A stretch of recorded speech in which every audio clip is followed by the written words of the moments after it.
अस्सलाम वालेकुम, आप देख रहे हैं एक्सक्लूसिव वेव्स और मैं हूं सुहेल इकबाल भट्टी। नाज़रीन, आज बात करेंगे कि वो क्या वजूहात हैं कि पाकिस्तान के अंदर एक्सपोर्ट इंडस्ट्री से रिलेटेड 800 जिनिंग यूनिट्स बंद हो गए हैं। उसकी क्या वजह है और इसके हमारे जो टेक्सटाइल इंडस्ट्री है उसके ऊपर क्या असरात मुरतब होंगे, और बिलखसूस जो रवा माली साल में हुकूमत का एक्सपोर्ट का टारगेट था रवा माली साल के दौरान, क्या वो पूरा हो पाएगा या नहीं। और इसके साथ आपको बताएंगे कि शुमाली वज़ीरिस्तान के अंदर जो तेलो गैस की बड़ी डिस्कवरीज हुई हैं, वो डिस्कवरीज किस तरीके के साथ वज़ीरिस्तान समेत पाकिस्तान की तकदीर बदलने जा रही हैं।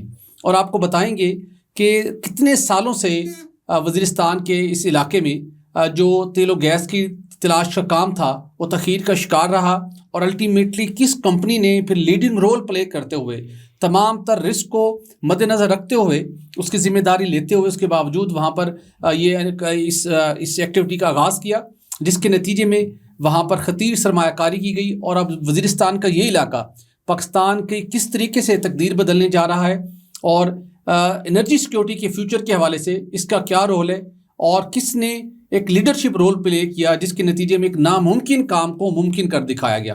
तो इस दोनों टॉपिक पर बात करने के लिए मेरे साथ मौजूद होंगे one and only Syed Khalid Mustafa साहब। खालिद साहब, आपका बहुत शुक्रिया।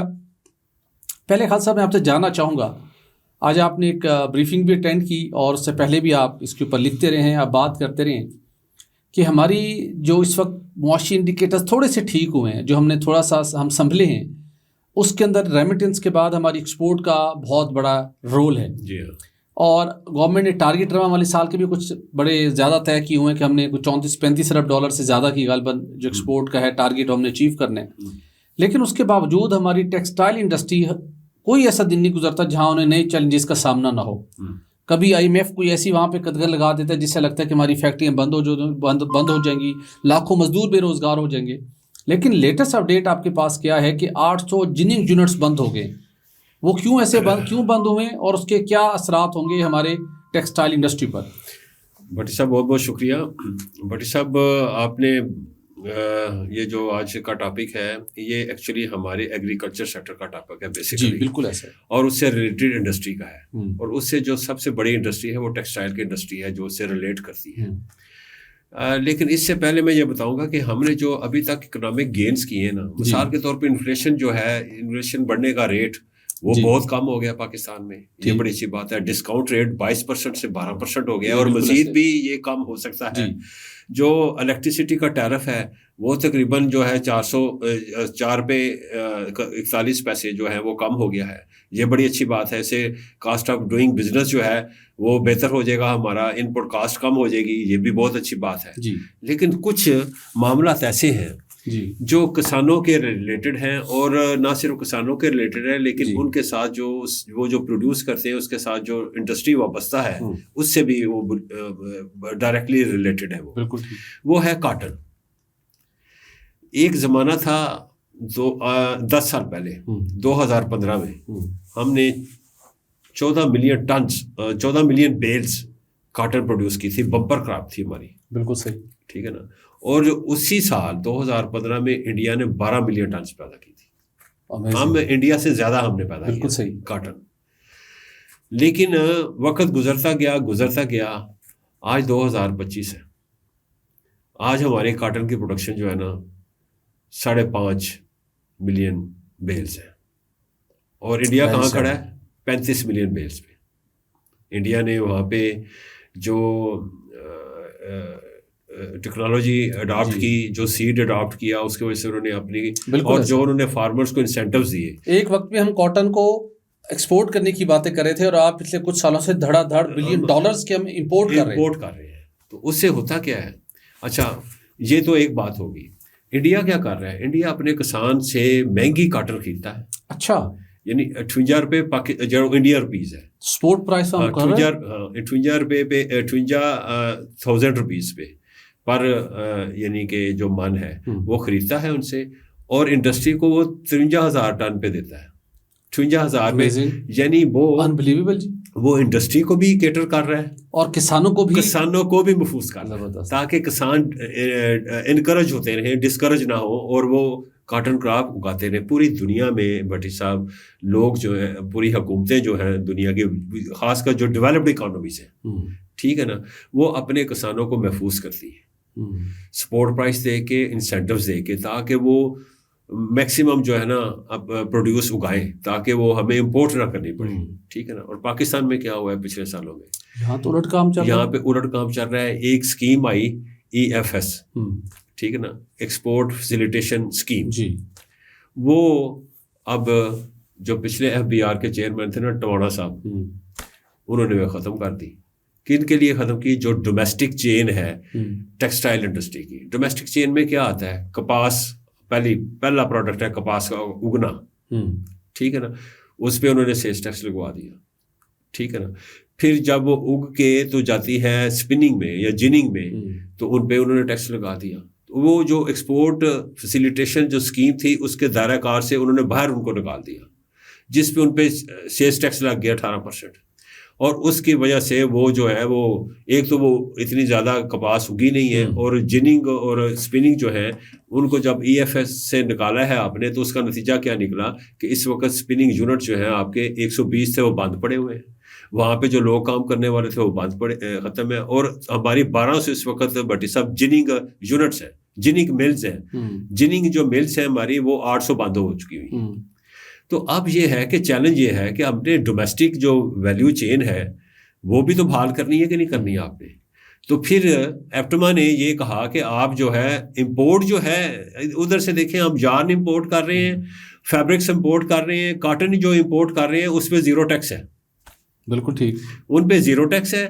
जो हमारा किसान उगा रहा है, जो स्पिनिंग कर रहे हैं, जो जिनिंग कर रहे हैं, उन पे 18% टैक्स लगा दिया आपने। और ये वो टैक्स है जो आप ले लेते हैं पैसे और रिफंड भी नहीं करते सालों साल, और उनके पास लिक्विडिटी का क्राइसिस आ जाता है। तो वो उनकी जो रफ्तार होती है काम करने की, वो हैम्पर होती है। तो इस चीज़ को मद्देनज़र रखते हुए एप्टमा ने कहा जी कि हम जो बाहर से इंपोर्ट कर रहे हैं उनको भी नेगेटिव लिस्ट में डालें ना आप जी। उनको भी नेगेटिव लिस्ट से मुराद ये नहीं है कि उनके साथ कोई इम्तियाजी सलूक करना है, उन पे भी ड्यूटीज़ करें जितनी ड्यूटीज़ आपने डोमेस्टिक सेक्टर पे लगाई हुई हैं, किसानों पे लगा दी है, जिनिंग सेक्टर पे लगाई है, ताकि कम्पिटिटिव तो हो, लेवल प्लेइंग फील्ड तो हो। तो लेवल प्लेइंग फील्ड के लिए उन्होंने कहा है जी कि आप जो 0 टैक्स पे, 0 ड्यूटी पे आप कॉटन बाहर से मंगवा रहे हैं, उस पे भी जो 18% टैक्स लगाए, ताकि जो डोमेस्टिक जो हमारी इंडस्ट्री है वो भी बचे, जो वैल्यू चेन है डोमेस्टिक। बड़ी फेयर सजेशन है, बहुत फेयर सजेशन है ना। तो देखते हैं अब गवर्नमेंट क्या करती है, इस पे काम करती है, क्योंकि EFS जो है ना, उन्होंने डोमेस्टिक सेक्टर के लिए IMF ने मानने से इनकार कर दिया। मैंने कहा था ना, IMF का मार्शल लॉ लगा हुआ है। बिल्कुल ऐसा, बिल्कुल दुरुस्त। हर वो चीज जो आपकी एक्सपोर्ट्स, जो आपको एक्सपोर्ट्स जो आपकी बढ़ा सकती है ना, हर वो चीज उस पे उसने कदगन लगाई हुई है IMF ने। और IMF क्या कर रहा है, मैंने आपको कहा था कि हम आंखें बंद करके उनकी हर तजवीज़ पर अमल करते रहते हैं, कुछ कहीं हमारा मुल्क नहीं करते। भट्टी साहब, हमारा मुल्क उसी वक्त उठेगा जब हम मैक्सिमम एक्सपोर्ट्स करेंगे, क्योंकि रेमिटेंसेस की एक हद है। इस दफ़ा $35 बिलियन है, $30 बिलियन का टोटल हमारी कमाई जो है ना 65 बिलियन डॉलर किसी लम्हे बुरी तरह से हिट हो सकती है। थोड़ी सी अपनी वो वीज़ा पॉलिसी मुतलका ममालिक चेंज करें, आप गए तो कहने का मतलब। और जो डोमेस्टिक इंडस्ट्री है हमारी, ये सिर्फ यही नहीं है कि एक्सपोर्ट करती है, ये एम्प्लॉयमेंट भी तो देती है ना। बिल्कुल ऐसे, ठीक है ना। कितने लाखों लोग जो है वहाँ पे एम्प्लॉयड हैं। फिर उनके जो है ये जो जिनिंग इंडस्ट्री बंद हुई है, या जो स्पिनिंग इंडस्ट्री यूनिट्स बंद हुए हैं, तो इसकी वजह से लोग बेरोजगार हुए हैं कि नहीं। फिर जिन उनका साथ खानदान वो बसता होता है, 4-4 बंदे एक पे डिपेंड कर रहे होते हैं, वो पूरी फैमिली होती है, वो डिस्टर्ब हुई है। तो अब इन लोगों को रोजगार देने के लिए बड़ा ज़रूरी है कि जो डोमेस्टिक सेक्टर है इसको फैसिलिटेट किया जाए, और EFS जो स्कीम है वो बहाल की जाए, उनको लिए रेस्टोर किया जाए। लेकिन अंग्रेज बात नहीं मान रहा, IMF नहीं मान रहा, क्योंकि IMF ने हम पे वो, और हम भी मनवाने की सलाहियत नहीं है, हम पे मनवाने का हौसला नहीं है, अपना केस लड़ नहीं सकते, हिम्मत नहीं है जी। तो मैं ये कहना चाहूँगा, देखिए हमारी जो थी कुछ सालों पहले हमारी जो एक्सपोर्ट थी तकरीबन $19.5 बिलियन की थी टेक्सटाइल की। अब 2-3 सालों से ये स्टेगनेंट हो गई है $16 बिलियन पे, $16.5 बिलियन पे। तो ये बढ़ नहीं रही, एक्सपोर्ट्स हमारी बढ़ नहीं रही, लेकिन यह है कि इंपोर्ट्स जो है हमें कॉटन बाहर से मंगवानी पड़ रही है। तो भाई कॉटन अगर यहाँ पे हो, इन लोगों को फायदा हो, और ये नहीं है कि इनकी जो सस्ती है उनको इतने पैसे मिल रहे हैं जितने बाहर के कॉटन को मिल रहे हैं, लेकिन इनको वो उगा ही नहीं पा रहे, वो ऊपर से किसी किस्म का इंसेंटिव नहीं दे रहे। इनको मिनिस्ट्री ऑफ फूड वालों को चाहिए, इस पे सोचना चाहिए कि मॉडल सब ब्लेंडिंग बनानी चाहिए ताकि कॉटन प्रोडक्शन हमारी बढ़े। लेकिन जो कॉटन दुनिया में कॉटन प्रोडक्शन पे लोग बहुत ज़्यादा इंसेंटिव देते हैं, इससे 22 इंडस्ट्रीज अलाइड हैं, जुड़ी हुई हैं 22 इंडस्ट्रीज। उसमें से स्पिनिंग है, जिनिंग है, वीविंग है, डाइंग है, और बेशुमार इंडस्ट्रीज हैं जिनका रोजगार लग जाता है इसके साथ। ऊपर तो ये वैल्यू एडिशन होती है या टेक्सटाइल, ये अलग चीज़ें हैं। उसके अलावा जो है इंडस्ट्री के साथ काफ़ी अलाइड इंडस्ट्री जुड़ी हुई है, तो वो सारे बेरोजगार हो गए हैं। तो गवर्नमेंट को इस पे बड़ा प्रोएक्टिव होकर सोचना चाहिए। और इन लोगों के आपने इंडिया की एग्जांपल दी, क्या आई ओपनिंग एग्जांपल है। अपने अगर कुछ नहीं करना तो इंडिया की एग्जांपल से कुछ सीख लें। वो कैसे किसानों को भी प्रोटेक्ट कर रहे हैं, अपनी इंडस्ट्री को भी प्रोटेक्ट कर रहे हैं। बिल्कुल। तो अब चाइना जो है यहाँ पे वो डंप करेगा चीज़ें, अपना यार्न यहाँ पे लेके आएगा, कॉटन लेके आएगा, तो हम डंपिंग ग्राउंड बन जाएंगे ना हम लोग। तो वो तो नहीं बनना चाहिए। हमारी अपनी इंडस्ट्री को, अपने किसानों को इंसेंटिवाइज करें। जैसे देखें ना गंदम का क्या हाल हुआ है। अब हम गंदम कह रहे हैं जी कि सुन रहे हैं ना जी कि हमने अभी हमारा यूएस डेलीगेशन जाएगा तो हम गंदम ही इम्पोर्ट कर लेंगे। अगर यूक्रेन से इम्पोर्ट करें, भाई यूक्रेन से क्यों इम्पोर्ट किया आपने, इनसे क्यों इम्पोर्ट करें। आप अपने जो डोमेस्टिक जो फार्मर्स हैं आप उनको फैसिलिटेट क्यों नहीं करते, सपोर्ट प्राइस दें उन्हें। 4,000 वो मांग रहे हैं, बैठे हुए हैं, स्टेज धरना दिया उन्होंने, आप उनकी बात माने, सुने। वो बेचारे इतने वल्नरेबल होते हैं। देखें मौसम, क्लाइमेट चेंज का कितना इम्पैक्ट आ रहा है, पता नहीं चलता कि ड्राउट कितने देर चलेगा, पता नहीं चलता अंधेरी आ रही है, बारिशें हो रही हैं, कुछ पता नहीं है। इंश्योरेंस तो होती नहीं है उनकी क्रॉप्स की, तो वो तो अल्लाह के हवाले होता है किसान। तो किसान जो है जब उसको मौसमों की भी मार पड़ रही होती है, तो जब उसकी किसी वजह से बम्पर क्रॉप हो जाए और आप उनको पैसे भी ना दें तो वो डिस्करेज हो जाता है। तो इस वक्त जो है हमारी जो वीट क्रॉप है वो कम होगी, इसलिए कि किसान नाराज है। तो वो जो यील्ड है कम होगी, इसीलिए हम कह रहे हैं ना हम इंपोर्ट कर लें। हम अगर इंपोर्ट करने से डॉलर्स एवेपोरेट होते हैं, और डॉलर्स हमारे पास बड़े कीमती डॉलर है। हमारे अपने डॉलर तो है ही नहीं, कमाई के डॉलर तो है ही नहीं है इस वक्त। हमने सारे जो है फ्रेंडली कंट्री से लिए हुए हैं। तो जो वो डॉलर वहाँ पे आप इस्तेमाल करके लोगों के, जो किसानों को, लोगों के किसान जो कॉटन उगा रहे हैं आप उनको फायदा दे रहे हैं, अपने जो है आप उनको फायदा नहीं दे रहे। यही मैं आपको कहना चाह रहा हूँ। बिल्कुल ठीक। खालिद साहब, बड़ा ही क्रिटिकल और सेंसिटिव मामला है, और मैं तो सुन के परेशान हो गया हूँ कि जहाँ पर पहले हमने गलत पॉलिसी अडॉप्ट की, जिसके नतीजे में कपास की पैदावार पर एकड़ कम होना शुरू हुई, फिर हम इंपोर्ट करने लग गए। गंदम के किसानों के साथ ये हशर नशर किए जा रहा है। अगर हम कुछ नहीं कर सकते, IMF के साथ कॉन्टेस्ट नहीं कर सकते, तो IMF को ये तो बता सकते हैं कि हमने अपने किसानों को भी बचाना है। वो किसान जो इस मुल्क की इकोनॉमी का असल बैकबोन है, जिनकी वजह से आपकी मौशियत और GDP के आप इस लेवल पर आज मौजूद है, और उसके साथ अपनी इंडस्ट्री को बचाना है, जिन्होंने आपको 30-40 अरब डॉलर का टारगेट अचीव करके देना है। तो देखते हैं कि प्राइम मिनिस्टर साहब बेलारूस और लंदन से वापस आते हैं तो इसके ऊपर कोई तवज्जो फरमाएं। अदरवाइज बड़ी क्रिटिकल और परेशान कौन सूरत है। तो खालिद साहब, हमने बात की एक्सपोर्ट ओरिएंटेड इंडस्ट्री की, टेक्सटाइल इंडस्ट्री की। एक जानिब उन्हें इन मुश्किलात का सामना है, तो दूसरी जानिब सबसे बड़ा मसला उनको महंगी गैस का भी है। हाँ बिल्कुल। और गुजरते वक्त के साथ हमारे यहाँ गैस इसलिए भी महंगी हुई कि हमारे यहाँ जो हमारी इंडिजिनस प्रोडक्शन थी वो कम होती गई, हमने उसके ऊपर तवज्जो ना दी, और बहुत से वजूहात थी। हम दरामदी गैस पर चले गए। दरामदी गैस हमारे लिए बर्दाश्त करना मुमकिन नहीं है।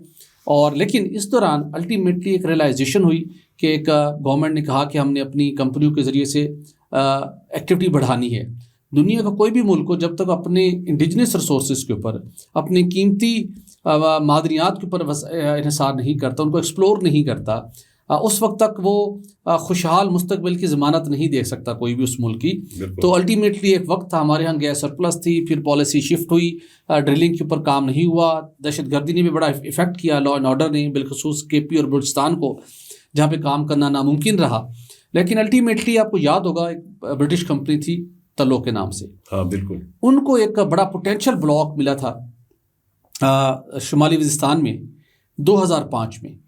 अल्टीमेटली उन्होंने काम शुरू ना किया, सिक्योरिटी के हालात ऐसे थे, वेट करते रह गए, और पोटेंशियल वहाँ मौजूद था।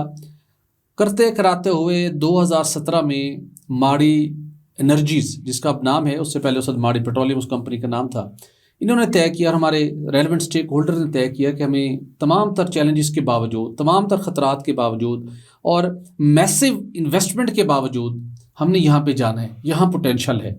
वो कंपनी वहाँ पर कुछ नहीं कर सकी थी। अल्टीमेटली उनसे ये ब्लॉक ख़रीदा गया। उसके बाद साइस्मिक डाटा बड़ा मैटर करता है। 2017 से 20 के दौरान $34 मिलियन खर्च किए माड़ी एनर्जीज़ ने साइस्मिक डाटा किया, और उसके बाद तय किया कि वहाँ बहुत से चैलेंजेस थे, सिक्योरिटी कंसर्न थे, और इन्वेस्टमेंट एक्सटेंसिव काम था वहाँ पर। और उनके जो कुछ पार्टनर्स में मुझे इतलात मिली कि वो बड़े परेशान कुन थे कि यहाँ पर इतने 60-70 मिलियन डॉलर के अंदर जाके अगर एक वेल होगा, बहुत ज़्यादा पैसे लगने और रिज़ल्ट नहीं मिलते तो बड़ा मुश्किल होगी, हम क्यों जाएं यहाँ पे।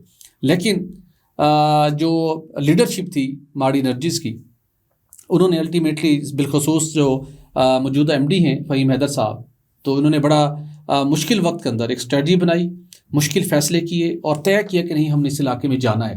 तो अल्टीमेटली यहाँ पर जो वहाँ पर ड्रिलिंग का, एक्सप्लोरेशन का जो सिलसिला था वो काम शुरू किया गया, जिसके नतीजे में वहाँ पर जब इन तमाम मुश्किलात को फेस करने के बाद यहाँ पर अल्टीमेटली जब कोशिश शुरू की गई तो 2013 में तकरीबन जून 2021 में यहाँ पर काम का बाज़ाब्ता आगाज़ शुरू हुआ, और अल्टीमेटली यहाँ से 4,915 मीटर तक हमने ड्रिलिंग की।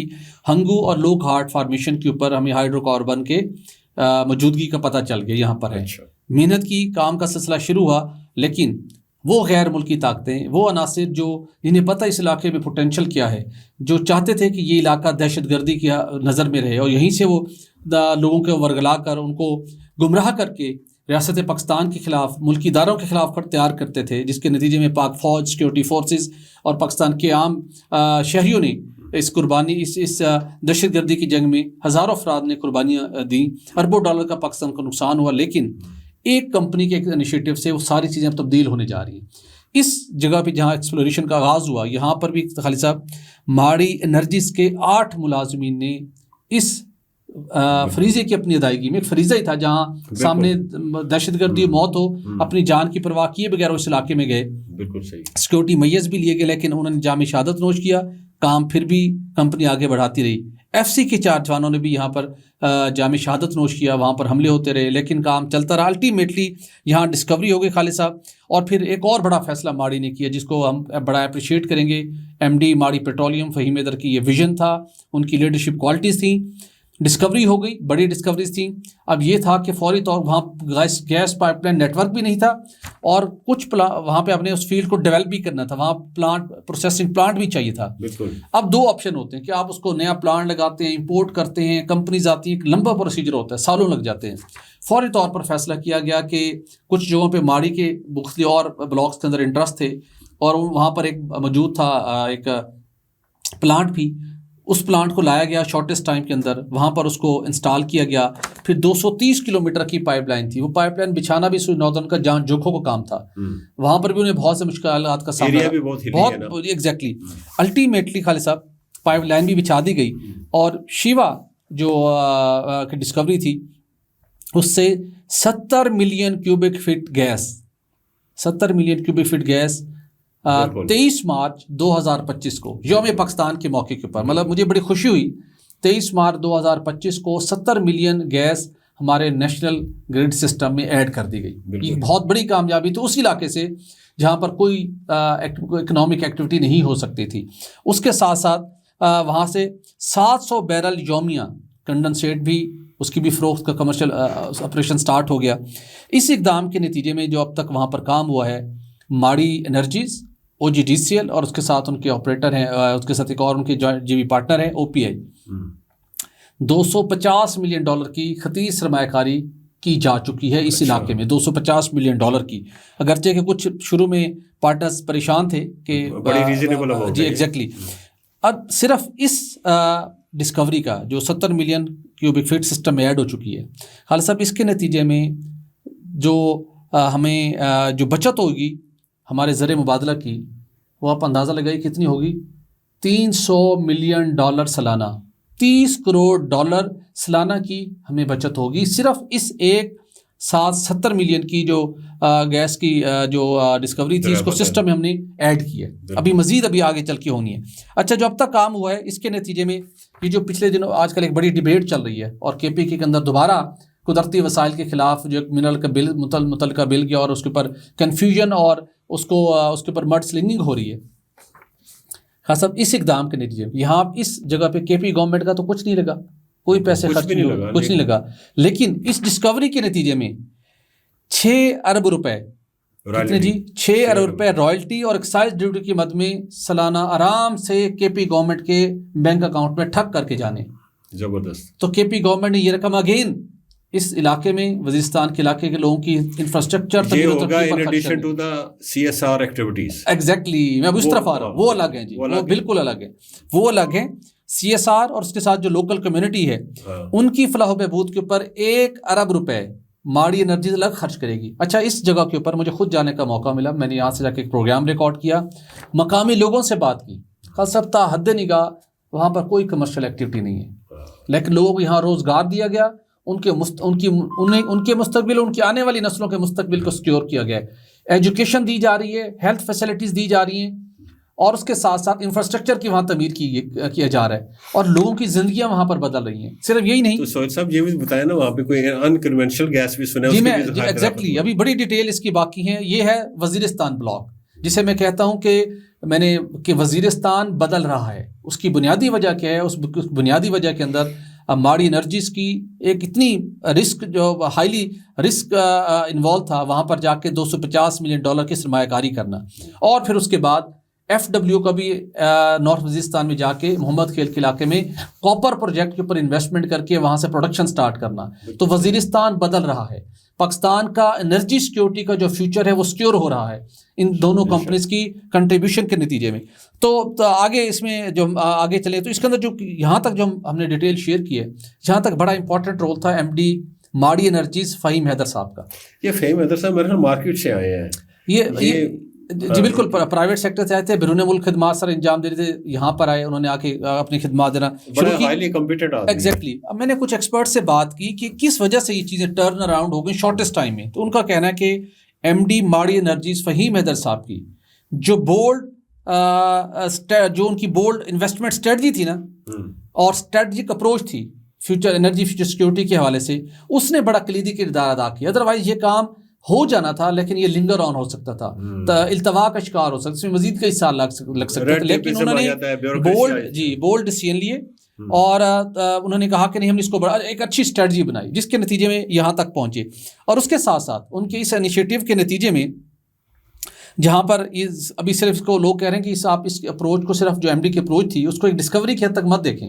इस इकदाम के नतीजे में जो वजीरिस्तान में ये मज़ीद एक्सप्लोरेशन और डेवलपमेंट की एक्टिविटीज़ की राह हमवार हो गई है। सही, मतलब आपने एक ट्रेंड सेट कर दिया कि यस, यहाँ पर ये हो सकता है, जो यहाँ नामुमकिन था हमने नामुमकिन को मुमकिन कर दिखाया है। उसके साथ साथ जो फिर मजीद इसके ऊपर काम जारी था। स्पिन वॉर्म वेल में एक्सप्लोरेटिव वेल था, यहाँ काम किया गया, वहाँ पे उसकी 4 मुख्तलिफ फॉर्मेशंस के ऊपर डिस्कवरी हो चुकी है, जिसके अंदर एक सबसे बड़ी डिस्कवरी 70 मिलियन क्यूबिक फीट की भी हुई। तो ये जो अभी ये डिस्कवरीज जो भी डेवलपमेंट होनी है, सिस्टम ऐड होनी है, तो ये 150 मिलियन क्यूबिक फीट से ज़्यादा गैस आने वाले दिनों में आपके सिस्टम में ऐड हो जाएगी। 70 ऐड हो चुकी है। लेकिन MD माड़ी एनर्जीज़ के इनिशिएटिव और माड़ी पेट्रोलियम के माड़ी एनर्जीज़ के तमाम जो एम्प्लॉइज़, उनकी टीम, उनके बाकी लोगों की एफर्ट, टीम वर्क के नतीजे में मजबूरी तौर पर वजीरिस्तान ब्लॉक में हल सब 7 डिस्कवरीज हो चुकी हैं। ठीक है जी, जिसमें से 2 टाइट गैस की भी डिस्कवरीज हैं। जबरदस्त। टाइट गैस की पॉलिसी डेफिनेटली आ चुकी है और उसको डेवलप करेंगे, उसके ऊपर थोड़ा टाइम लगेगा। लेकिन वजीरिस्तान ब्लॉक के अंदर माड़ी एनर्जीज़ ने एक बहुत बड़ा कारनामा सर अंजाम दिया है, जिससे न सिर्फ कंपनी के फ्यूचर को एक हाइट मिली है, और उसके साथ साथ जो पाकिस्तान का एनर्जी सिक्योरिटी है उसको इंश्योर कर रही है ये कंपनी। और कमिंग डेज़ के अंदर ये तवक्कुआत की जा रही है कि जितनी हमारा ये यहाँ से इस ब्लॉक से हमारी तवानाई निकलेगी, अल्टीमेटली आपकी जो एक्सपेंसिव, जो आपकी कॉस्टली आपकी इंपोर्टेड एनर्जी है, उसको ये रिप्लेस करेगी। आपके ज़रिए मुबादला के ज़खायर को एक अंदाजे के मुताबिक सालाना 1 से $1.5 अरब की बचत होगी, जो जब इस गैस को आप सारे सिस्टम ऐड करेंगे। अच्छा, लोकल्स को रोज़गार के मौके, उनको ट्रेनिंग, उनकी तालीम, सेहत, इंफ्रास्ट्रक्चर, ये आपके अलग से आपके वहाँ पे इसके फ्रूट्स हैं। तो ओवरऑल माड़ी ने जो एनर्जीज ने जो काम कर दिखाया है, अब हमें रास्ते में बहुत सी रुकावटें भी आती है ना पॉलिसी हर्डल्स में, तो गवर्नमेंट को एक ऐसा रास्ता अडॉप्ट करना चाहिए जिसके नतीजे में इन एक्टिविटीज़ को मजीद प्रमोशन मिले और उसके साथ साथ मिनरल के अंदर भी ये जो कंपनीज काम करने जा रही है उसको मजीद ही आगे लेके जाए। बट इस सब मैं ये कहूँगा कि जो SOE एक्ट है उसका बड़ा अहम रोल है कि बोर्ड ऑफ डायरेक्टर्स के पास डिसीजन मेकिंग आ गई है, गवर्नमेंट की इंटरवेंशन कम हो गई है, एक तो ये वजह है। दूसरी वजह ये है जो एक्सप्लोरेशन प्रोडक्शन जो हमारी पॉलिसी है वो अमेंड हुई है, जिसके नतीजे में वो 35% जो है फ्रॉम न्यू डिस्कवरीज वो प्राइवेट सेक्टर को देंगे ऑक्शन प्राइस। बिल्कुल ऐसा। तो ये जो अलूरमेंट है ना, इस अलूरमेंट ने एक्सप्लोरेशन प्रोडक्शन जो कंपनीज हैं उनको उनमें जो है ना वो एक्सेलरेशन आ गई है, उनकी एक्टिविटीज में वो तेजी आ गई है क्योंकि उन्हें समझ आ रही है कि हमारा माल बिकना है, वो भी ऑक्शन रेट पे। तो जब उन्हें पता है कि हमारा माल बिकना ऑक्शन रेट पे, इस वजह से जो डिस्कवरीज है ना धड़ा आनी शुरू हो गई है। यही वो एक्सप्लोरेशन प्रोडक्शन कंपनीज थी जिनके पैसे जो थे हमारी, आपने फरमाया ना कि हमारे मामलात क्या थे, क्यों गैस सेक्टर जो है वो इतनी बुरी तरह मुतासर हुआ है, उसमें हमारी सुई गैस कंपनीज का बड़ा रोल है। तो उनकी नाकामियों की वजह से, उनकी इनएफिशिएंसीज की वजह से उन पे गर्दिशी करदा 1500 बिलियन रुपीस का था। तो अब ये जो पॉलिसी है इसका बड़ा अहम रोल है कि तमाम इस वक्त हमारी जो PPL हो गई, माड़ी एनर्जीज हो गई, हमारा OGDCL हो गया, और भी जो दूसरी हमारी बाहर की कंपनीज पाकिस्तान में जो काम कर रही हैं, अब उन्हें समझ आ गई है कि हमारा माल जो है वो रीजनेबल रेट पे बिकेगा, इसलिए वो कर रही हैं और वो उनकी लिक्विडिटी भी बढ़ जाएगी। तो वो जो लिक्विडिटी बढ़ेगी वो जो है मिनरल सेक्टर में भी इस्तेमाल होगी। बिल्कुल दुरुस्त कहा, और ये एक अच्छी पॉलिसी है। इस पॉलिसी के इंसेंटिव कंपनियों को अट्रैक्ट कर रही हैं, लेकिन इस पॉलिसी के समरात हासिल करने के लिए इन कंपनियों के जो सरबराहान हैं उनका बड़ा इंपॉर्टेंट रोल है कि वो कैसे डिसीजन मेकिंग करते हैं, कैसे इन्वेस्टमेंट करते हैं, कैसे स्ट्रेटेजिक रोड मैप बनाते हैं कि शॉर्टेस्ट टाइम के अंदर न सिर्फ कंपनियों को बेनिफिट हो, कंपनियों का बेनिफिट का मतलब पाकिस्तान और पाकिस्तान की आवाम का फ़ायदा है। तो हम तवक्को करते हैं कि जिस तरह माड़ी एनर्जीज, उसके साथ OGDCL ने एक नया ट्रेंड सेट किया है, दीगर कंपनीज को भी इसी पैटर्न के ऊपर काम करने का मौका मिलेगा और इस सारे रास्ते के अंदर जो सरकारी रुकावटें होती हैं, प्रोविंशियल हर्डल्स हैं, उनको दूर करने में मुतल्लिका काम अपना किरदार अदा करेंगे। तो नाज़रीन, आज के लिए इतनी ही, हमें इजाज़त दीजिए। हमारे चैनल को लाइक और सब्सक्राइब करना मत भूलिएगा। अपना ख्याल रखिएगा। अल्लाह हाफिज़।